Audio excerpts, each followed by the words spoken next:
સમાચારો સાથે હું છું વિધિ। ક્ષત્રિય આંદોલન વચ્ચે મતદાન થયું અને મતદાન બાદ ફરી રૂપાલાએ ક્ષત્રિયોની માફી માંગી છે। રાજ્યમાં લોકસભાની 25 બેઠકો અને વિધાનસભાની પેટા ચૂંટણીનું શાંતિપૂર્વક મતદાન ગઈકાલે થયું, જે બાદ આજે રાજકોટ ભાજપના ઉમેદવાર પરસોત્તમ રૂપાલાએ ફરી ક્ષત્રિયોની માફી માંગી। પરસોત્તમ રૂપાલાએ કહ્યું કે મારા એક નિવેદનથી ચૂંટણીમાં વમળો સર્જાયા।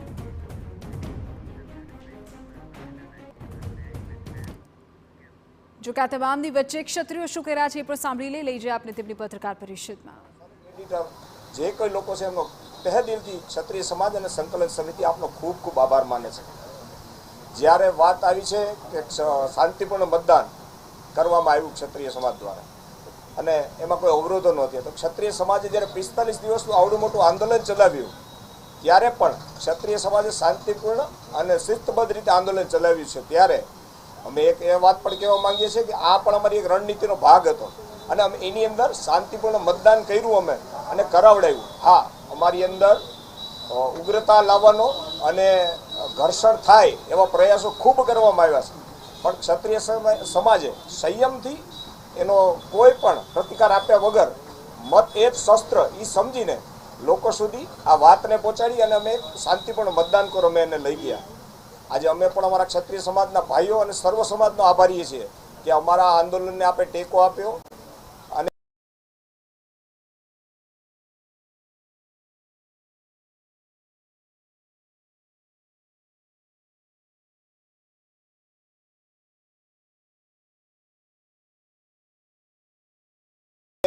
આ જે લડતને છે એને આગળ વધારી।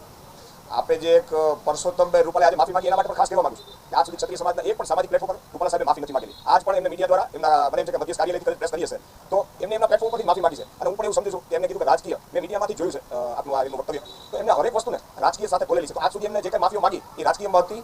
આજે જ્યારે એમને એમ જ કીધું છે કે બધા એવું સમજતા છે કે રાજકીય માફી હતી, તો અમે પણ હવે સાચું માની રહ્યા છીએ કે રાજકીય માફીનો એક ભાગ છે। આજે પણ એવું દેખાઈ રહ્યું છે કે એક વ્યક્તિ માટે એમને જાજી માફી અને એના પક્ષ માટે માફી માંગી હોય એવું મને દેખાઈ રહ્યું છે। ક્ષત્રિય સમાજ એમને માફી ક્યારે આપશે એ સંકલન સમિતિ અને મિટિંગમાં નક્કી કરવામાં આવશે। સંકલન સમિતિના જે કંઈ સભ્યો છે એ બધા એક મિટિંગ કરશે, શું કરવું, આગળની રણનીતિ શું છે અમારી એ પછી અમે જાહેર કરશું। આજે જ્યારે માફીનો પ્રશ્ન આવ્યો છે એટલે ક્ષત્રિય સમાજ એમની હરેક વસ્તુને સ્વીકારે છે। જ્યારે બહેનોની અસ્મિતા વિશે નબળું બોલે છે એ કોઈ સ્વીકાર્યના પાત્ર નથી અને અમે હરેક વાતને ભૂલવા તૈયાર છે। અમને હરેક લોકોએ આજ મારા સુધી પણ ધમકીના લોકોએ ફોન કરેલા છે, તો અમે એ પણ સ્વીકારવા માટે તૈયાર છીએ કે અમે એને સહન કરી લેવા તૈયાર છે। જ્યારે અમારી બહેનોની અસ્મિતાની વાત આવી છે ને ત્યારે કોઈ પણ કોમ્પ્રોમાઇઝ ક્ષત્રિય સમાજ કરવા માટે તૈયાર નથી। આ જો સાચા પ્લેટફોર્મ પરથી અને સાચી વાત કરવા માટે જો રૂપાલાજી તૈયાર હોય તો એમને આગળની પ્રવૃત્તિ કે આગળના કામોમાં એને બતાવી દીધું હોત કે એમને માફી સાચી જગ્યાએ અને દિલથી માગી છે। આજ પણ અમારે એક પણ બહેનોની એને માફી નથી માગી। આ બહુ સ્પષ્ટ દેખાય છે, એ એક વોટિંગ વર્ગને ખુશ કરવા માટેની આ પ્રવૃત્તિ કરતા એવું દેખાય છે। હવે એમને કીધું કે રાજકારણ પૂરું થઈ ગયું છે અને મારે આગળના પદ માટે ક્યાંય જવાનું હોય એના માટેની કદાચ આ માફી હોઈ શકે એવું પણ અમને લાગી રહ્યું છે।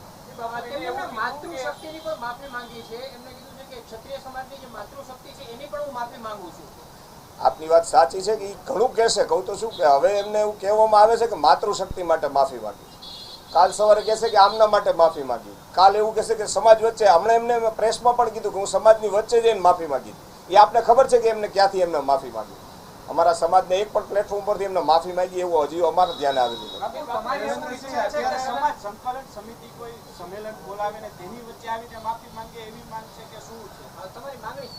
એ આગળ અમારી મિટિંગ થશે ક્ષત્રિય સમાજની સંકલન સમિતિની, એમાં એનો નિર્ણય લેવામાં આવશે કે અમારે એમાં આગળની અમારી રણનીતિ શું છે અને અમારે એના માફીના તો કોઈ સવાલ અત્યારે આવતો જ નથી કે એને માફી આપવી, એવું હું બહુ સ્પષ્ટ કહું છું।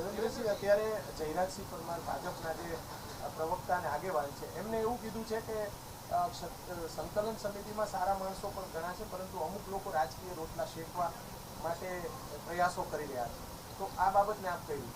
બહુ સારી વાત છે એ પરમાર સાહેબની કે આપ રાજકીય માણસો સમાજના પ્લેટફોર્મ પર હરેક લોકો સમાજના લોકો છે, એમને રાજનીતિ કરવી છે એટલે એ આવી વાત કરે છે કે સંકલન સમિતિ સારા માણસો છે અને કોઈ પક્ષ એનો લાભ લઈ રહ્યો છે। ક્ષત્રિય સમાજનો નાનામાં નાનો વર્ગ એનું ધ્યાન રાખે છે। આ બોલ્યા છે ને એ પણ એની રાજનીતિ, ગંદી રાજનીતિ માટે પરમાર સાહેબ બોલ્યા છે હજી કહું છું, સમાજના પ્લેટફોર્મને સમજો, સમાજની વાતને હિતમાં લઈને આગળ ચાલો, તો તમારું પણ ભવિષ્ય દેખાશે ને કે તમારું પણ ભવિષ્ય ધૂંધળું દેખાશે. આની પહેલાં પણ એક એમનું ખરાબ નિવેદન હતું, એ પણ અમારા ધ્યાને છે. જો ક્યાંક મુદ્દો ડાયવર્ટ ન થઈ જાય, પરમાર સાહેબને એવું અમારી પણ નમ્ર વિનંતી છે. ક્ષત્રિય સમાજના પ્લેટફોર્મમાં અમારે એવું કહેવાની જરૂર નથી કે કોણ સાચું ને ખોટું. ક્ષત્રિય સમાજનો હરેક વર્ગ સમજે છે કે એને શું કહેવાનું છે, શું જવાબ આપવાનો છે. એક પણ ઉશ્કેરણીજનક બાબતો બની હશે ને એમાં ક્ષત્રિય સમાજે સંયમ રાખ્યું છે. આજ સુધી સંયમ ચાલી રહ્યું છે. રૂપાલાજી કે એમના અંગત લોકો, એમના પરિવારના લોકોએ ઘણા પ્રયત્નો કર્યા છે. હું બહુ સ્પષ્ટ કહું છું, મારી સાથે પ્રૂફ સહિત છે એના પ્રૂફ સહિત છે, પણ સમય અંતરે અમે બતાવશું. અમને ઉકસાવવા માટે છેલ્લા 2 દિવસથી ખૂબ પ્રયત્ન કરે છે. આજે જેમ કે પરમારભાઈ બોલે એના જેવું ઘણા લોકોએ આ પ્રવૃત્તિ કરી છે.